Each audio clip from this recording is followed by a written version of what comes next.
Salut tout le monde, comment allez-vous? Moi ça va plutôt bien aujourd'hui. On se retrouve pour l'actu rap. C'est parti!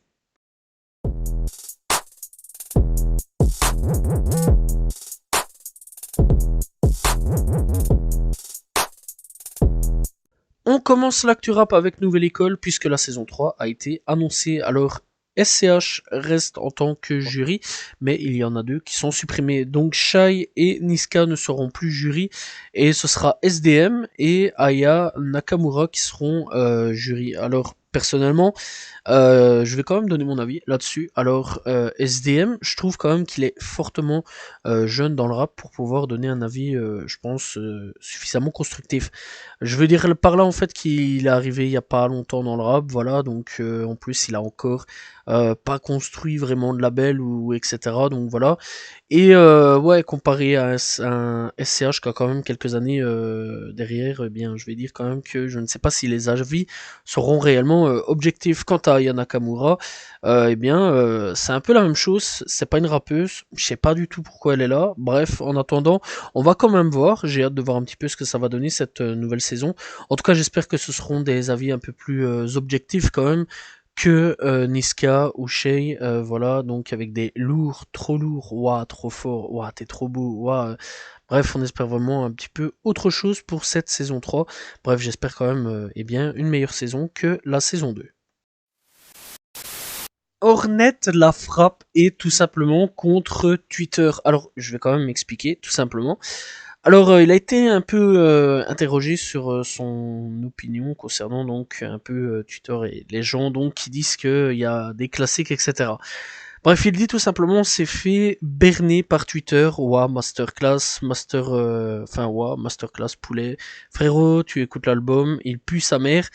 Tout simplement dit donc le rappeur. Alors il dit tout simplement le dernier où je me suis pas fait berner c'est Freeze et Dieu merci là vous ne m'avez pas menti mais sur plusieurs morceaux frérot on écoute mais voilà vous mentez.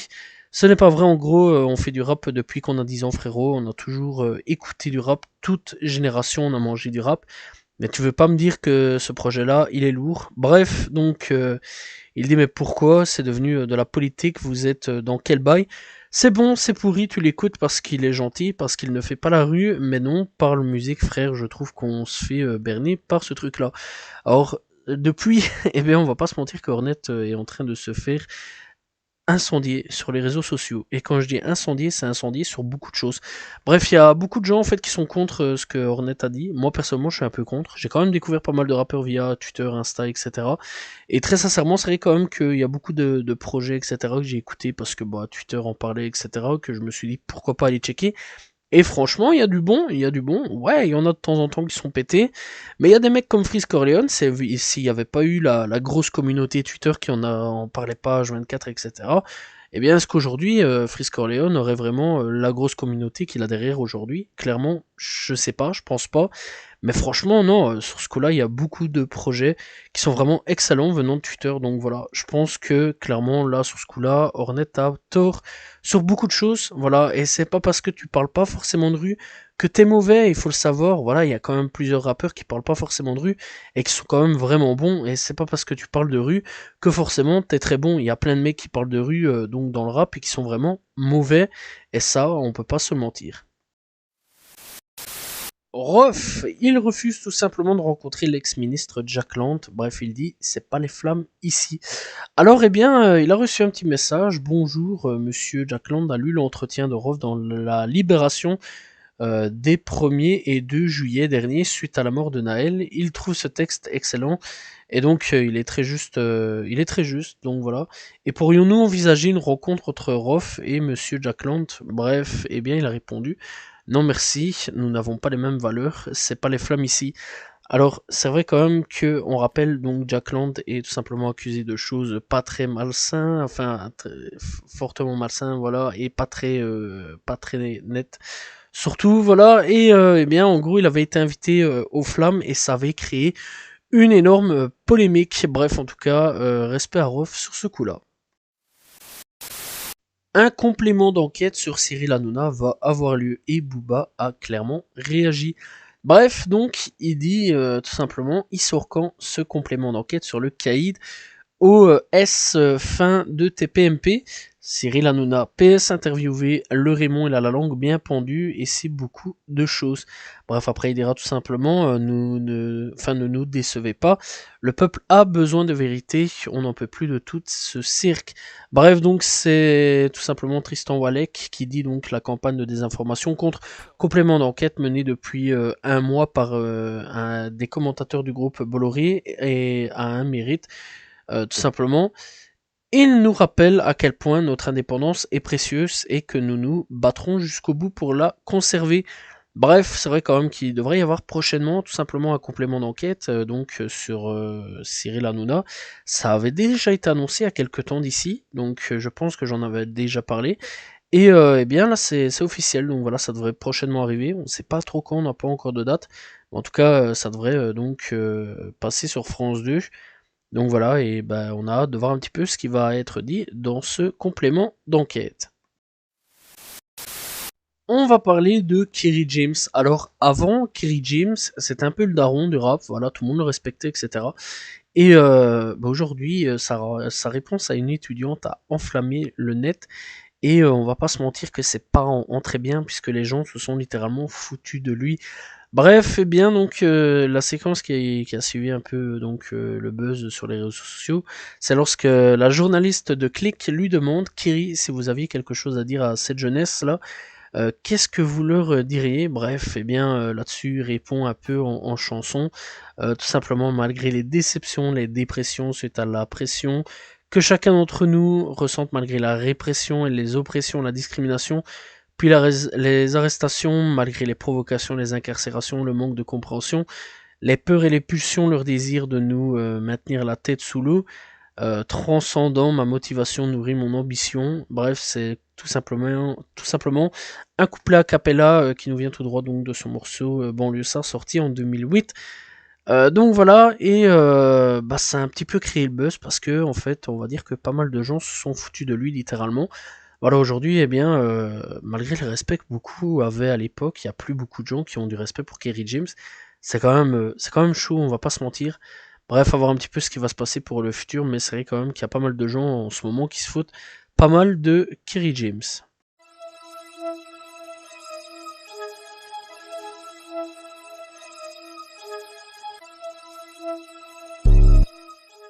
On commence l'actu rap US avec une très bonne nouvelle, donc voilà pour Tupac, voilà pour la famille de Tupac. Un homme a été arrêté pour son meurtre 27 ans après les faits.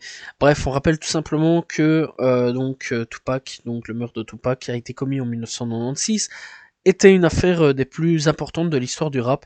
Bref, donc il y a presque 30 ans, les faits, on imaginait que cette affaire serait enterrée sous le tapis et qu'on n'entendrait rien de plus, mais elle a pris un tournant complètement inattendu et désormais un homme a été arrêté et inculpé pour le meurtre donc du rappeur. Cet homme, c'est Duane Kofi D. Davis, un ancien membre des Southside Compton Crips, un homme qui avait par ailleurs déjà avoué dans un livre en 2019 qu'il se trouvait dans la voiture où les coups de feu sont partis, ce soir-là. Mais l'enquête a connu un véritable coup d'accélérateur après une perquisition pendant cet été. Et ça, j'en avais parlé tout simplement dans un des Actu Rap, donc voilà, durant l'été. Alors la police a ainsi été en capacité de prouver, en récupérant des interviews de Kofi D, qui était véritablement impliqué dans la fusillade. La police a déclaré que si cela avait mis autant de temps pour trouver le coupable, c'est parce qu'ils n'ont jamais eu assez de preuves à présenter avant 2018. Il faut dire qu'à part Kofi D, les trois autres mis en cause dans l'assassinat du rappeur, Orlando Anderson, Terrence Brown et DeAndre Smith, eh bien, sont tous décédés. Ne reste en vie que Dwayne Davis, qui vient d'être arrêté et a une forte présomption pour qu'il soit responsable du meurtre, et la date de son procès sera fixée prochainement. Bref, donc il semblait qu'on arrive bientôt à la fin de cette histoire, 27 ans après les faits. Donc voilà, et on peut dire que Tupac va enfin pouvoir reposer en paix. On a des nouvelles de K-Flock. Alors K-Flock, c'est tout simplement le rappeur qui est en prison en ce moment pour s'être défendu. Donc je rappelle K-Flock, c'est un driller de New York, rappeur de New York tout simplement. Bref, donc il est en prison depuis quelques temps pour donc s'être défendu. Mais malheureusement pour lui, eh bien, il y a tout simplement une loi RICO qui est tout simplement passée sur lui. Bref, donc le procès de Keyflock et des autres membres du DOA devrait commencer le 9 septembre 2024. Donc il faudra attendre un an, enfin un peu moins d'un an aujourd'hui, donc voilà, on est quand même en octobre, mais un an quand même, pour avoir tout simplement le procès de Keyflock. Bref, on verra s'il va s'en sortir ou non. Le rappeur Crazy Bone du légendaire groupe Bone Thugs and Harmony est hospitalisé en conditions critiques. Bref, il a été admis à l'hôpital après avoir toussé beaucoup de sang, une artère fouille dans ses poumons. Il est sous assistant respiratoire et sédatif. Bref, alors aujourd'hui, donc à l'heure où la vidéo va sortir, je ne sais pas si il est toujours en condition critique, stable ou tout simplement décédé. Donc voilà, s'il y a des nouvelles informations le concernant, bien sûr la semaine prochaine, on en parlera. On va parler un petit peu de Quando Rondo. Bref, ça fait un petit moment qu'on n'avait pas parlé de lui. Alors pour Quando Rondo, tout simplement, la présence de Quando Rondo dans sa communauté est apparemment une source d'inquiétude. Les procureurs veulent qu'il soit banni de sa ville natale en Géorgie parce qu'ils disent qu'il est la cible de violence. Oui, je déconne vraiment pas. Alors donc TMZ donc a obtenu des documents judiciaires dans lesquels les procureurs demandent de modifier la condition actuelle de la caution du rappeur tout simplement de Quando Rondo. Bref, donc ils veulent que le juge le maintienne hors du comté de Chatham en Géorgie en attendant son procès. Bref, donc Quando réside actuellement à Midway en Géorgie, une ville située à environ 30 miles de Savannah, où selon eux, elle ne présente pas les mêmes dangers pour Quando dans le comté de Chatham, une zone plus urbaine. D'un autre côté, les procureurs affirment que Quando a été la cible de violentes fusillades, au moins à 3 reprises en milieu urbain, y compris une attaque le 20 septembre dans un salon de coiffure local au cours de laquelle au moins 2 personnes ont été abattues et 30 douilles d'obus ont été récupérées sur les lieux. Les autorités notent que la caution de Quando a été accordée pour qu'il puisse poursuivre sa carrière de rappeur, mais les procureurs affirment tout simplement qu'il n'était pas donc dehors pour faire des clips ou autre. Il ne faisait rien en rapport à sa carrière musicale, alors tout simplement qu'il flânait dehors, ça veut dire se balader pour ceux qui veulent savoir, qui ne savent pas surtout, au moment de la fusillade en septembre. Donc voilà, bref. Alors, est-ce que Quando Rondo va être écarté de sa ville ou non? Eh bien, telle est la question que l'on peut se poser aujourd'hui. On va parler de YNW Bortland, ça change un peu par rapport à Melly, puisque il devait être jugé donc le 29 septembre 2023, mais l'audience a été repoussée. Selon Bryson Boom Paul, l'audience de Bortland aura lieu le 12 janvier 2024, soit plus de 3 mois. Enfin, dans 3 mois, donc plus de 3 mois. Bref, donc il semble que les procureurs se concentrent pour le moment, sur le cas de Melly provoquant quelques revers dans le cas de Bortland. Il serait jugé séparément de Melly, même si Melly et les procureurs cherchent sûrement à faire avancer son deuxième procès. L'équipe du rappeur pense que la sélection de jury pourrait prendre un certain temps. L'un des avocats, Stuart Adelstein, aurait déclaré qu'ils auraient de la chance de choisir un jury avant Thanksgiving. La défense du jeune homme de 24 ans cite des allégations de faute professionnelle dans sa requête en non-lieu. Ils allèguent que le procureur ont aidé le détective Marc Moretti et ont caché les enquêtes internes le concernant afin de gagner un avantage tactique sur la défense de Melly. Cela violerait les droits de Melly à une procédure régulière telle que garantie à la fois par le 14e amendement de la Constitution des États-Unis et par la disposition donc parallèle de la Constitution de Floride, affirmant les avocats du rappeur. Que pensez-vous donc du rapport de la date d'audience de Bortland quelque part? Donc voilà, puisque tout simplement ça sera dans un peu plus de 3 mois. Donc voilà, je rappelle tout simplement que 1W Bortland est aussi accusé voilà d'avoir conduit donc quant à lui. Donc voilà, il est complice de meurtre. Bref, donc Bortlen est celui qui a conduit donc les victimes à l'hôpital après la fusillade et serait le seul autre témoin vivant de ce que l'on sait. Donc voilà, et quant à Melly, eh bien ce serait le tireur présumé, donc voilà, de ce qu'on peut savoir donc dans le jugement. Bref, à voir un petit peu ce qui va se passer. Rendez-vous dans plus de 3 mois, bien sûr, pour le procès de Bortlen.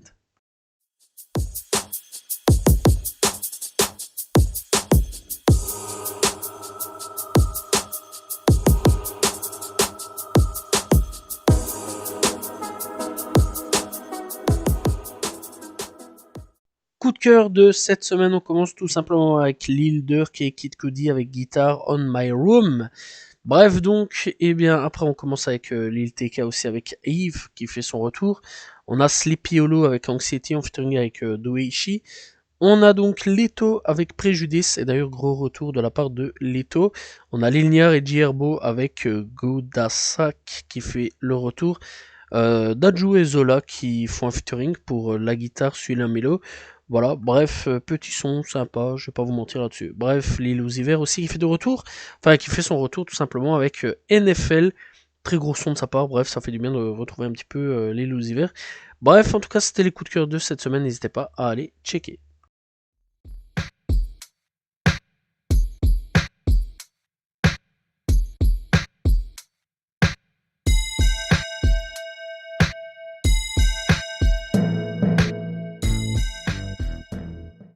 Découverte du jour, on va parler tout simplement de G-Fredo. Alors lui, j'ai découvert tout simplement l'année passée avec le featuring avec K-Flock. Bref, alors le garçon sur YouTube, par contre, n'est pas beaucoup très investi, on va pas se mentir. Je sais pas si en ce moment il est en prison co-caisse, donc voilà. Mais en tout cas, il y a quand même des projets qui sont quand même sortis en 2023. Donc voilà, il a quand même sorti pas mal de petits projets. Donc voilà, on peut parler de Karma, on peut parler de 34 Baby, on peut parler de Freeze Block sorti cette année-ci. Il y a quand même pas mal de singles aussi qui sont sortis cette année-ci. Donc voilà, bref, n'hésitez pas à aller découvrir G-Fredo et surtout le fait avec Keflock qui est vraiment incroyable. Personnellement, je l'ai vraiment kiffé.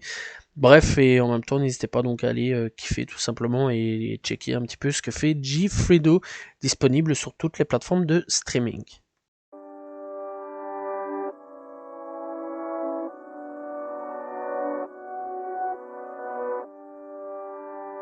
Et nous sommes partis avec les projets de cette semaine et on commence avec Agent Crack et Hologram Low avec La Pieuvre. On a tout simplement Ekani qui a sorti Process, on a Neil Winmer avec Pensée Violente, on a Ikasboy avec Brutal, on a tout simplement Samayoshi avec Fractal, on a donc Irko et Amn avec Danger Rapproché. On a Niax avec Manda de Dépôt. On a tout simplement Clem Shen avec Temps d'avance.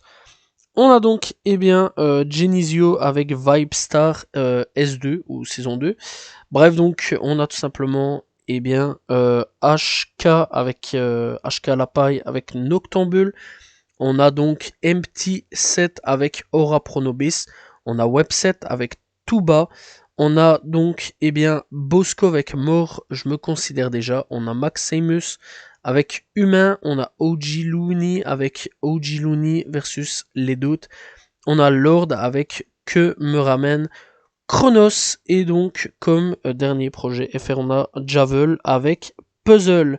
Bref, pour les projets US, par contre, de cette semaine, on commence avec Lil Wayne, avec Dafix, Before, Ta, V1, voilà, on va dire V1, voilà, j'ai pas envie de dire autre de bêtises, donc voilà. Bref, donc, on a Armand Hammer avec Why By Diabetics Test Strip.